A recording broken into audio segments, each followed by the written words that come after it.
Welcome back, listeners, to another episode of Brian and Zoe Discuss Mythology. Today we'll be introducing you to a creation myth told in Japan. This creation myth revolves around two siblings, a brother, Izanagi, and a sister, Izanami, who were a divine couple. Yes, you all heard correctly. A brother and sister were out here messing with each other. Ugh, nasty. That's besides the point, Zoe. You see, these two were responsible for creating the islands of Japan and many kami, which is what the Japanese called gods, that controlled elemental aspects of our world. Okay, so you're telling me no harm, no foul. But let's start from the top. So according to this creation myth, before the formation of the world, land was formless like a jellyfish. Deities ruled at Tagamahara, the high plane of heaven. So just from that, we can already see that it's similar to multiple other creation stories. Nothing was there, it was formless and shapeless, and we had a higher power ruling over all. Well, in this case, 7. Oop, we all know that number too well. 7 successive generations came into being from the original deities. The 7th consisting of male kami, Izanagi meaning he who invites, and the female kami, Izanami meaning she who invites. The older generations assigned these two the task of bringing order and structure to the shapeless chaos that was the world. Now here's the difference though. The older generations gave this couple a jeweled spear named Ano no Nokubun to help them in the creation of the world. Izanami and Izanagi had no idea where to begin their work of creation, which is very understandable given the fact that they were just offered a spear and nothing else. No ideas, no help. But finally they pointed that spear at the chaos and started stirring. And as they lifted the spear, a drop fell. This created the island of Onogoro. This was now Izanagi and Izanami's home. Now that Izanami and Izanagi had a home, they decided it was time to create a family. Izanami made the first move when they came around a pillar, and in due time she gave birth to a son, Hiroku. But he had no limbs and was boneless. They called him a leech child. Okay, so let me tell you guys bad parenting 101. The baby was placed on a boat and abandoned to float away. The two tried again, but the outcome was the same. Crestfallen, they went back to heaven and consulted the elders on what was wrong. They got their suspicions confirmed when they were told it was due to Izanami making that first move after they came around the pillar, greeting Izanagi first. And it was against nature. A little sexist there, don't you think? Yes, agreed. Anyway, with that knowledge, they went down around the pillar again and did it the proper way, and soon gave birth in quick succession the islands of Japan. Next, Izanami went on to give birth to more and more kami to flesh out the new land they created. The kami of water, mountains, rivers, all the like. And soon she had to give birth to the kami of fire, and in doing so, she was burned alive.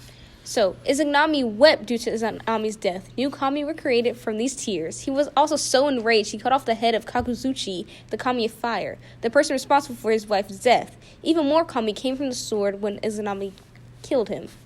After Izanagi finished grieving, he was determined to bring Izanami back. So he went to Yomi, the land of the dead. He had to sneak in, and once he got there, he found Izanami. However, she could not go back to the mortal world after she had eaten food while in Yomi. He begged her to go into the house of the dead to see if she could find a way to get out. She agreed as long as Izanagi didn't go into the mansion. He agreed and went with her and waited outside as she went in. Eventually, Izanagi got impatient and went into the house only to find Izanami dead on the floor, rotting. He was repulsed and fled after being chased by his wife, who became animated. He escaped and trapped his wife in the mountain of death with a huge boulder.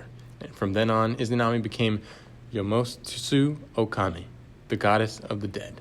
And now that we've heard the story, let's dive in deeper into a little what the story meant for the people, the ancient Japanese that created the story. So Brian, based on the story, where do you think the people are from? Well, obviously we can see that they were from Island Nation, as she literally gives birth to said islands.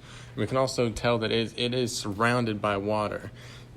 As far as the eye can see, and lived in a mountainous, foresty area based on all of the kami that were birthed. What can we reveal about these people and their worldview, Zoe? Well, for one, if they're surrounded by water, we can think that these are very isolated people with limited knowledge of the world outside of their own, because in the story they only describe them giving birth to land and water, nothing else.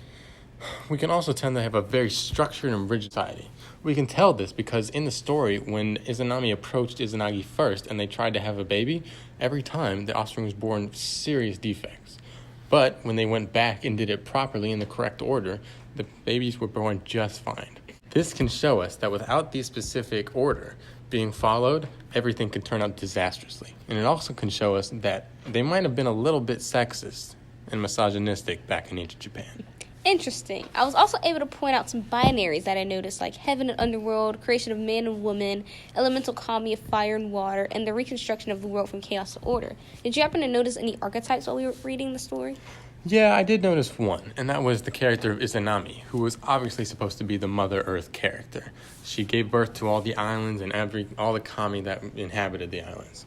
The thing that did change there at the end, as opposed to normal Mother Earth archetypes, instead of becoming the land itself or something else on the land, she became the goddess of the dead.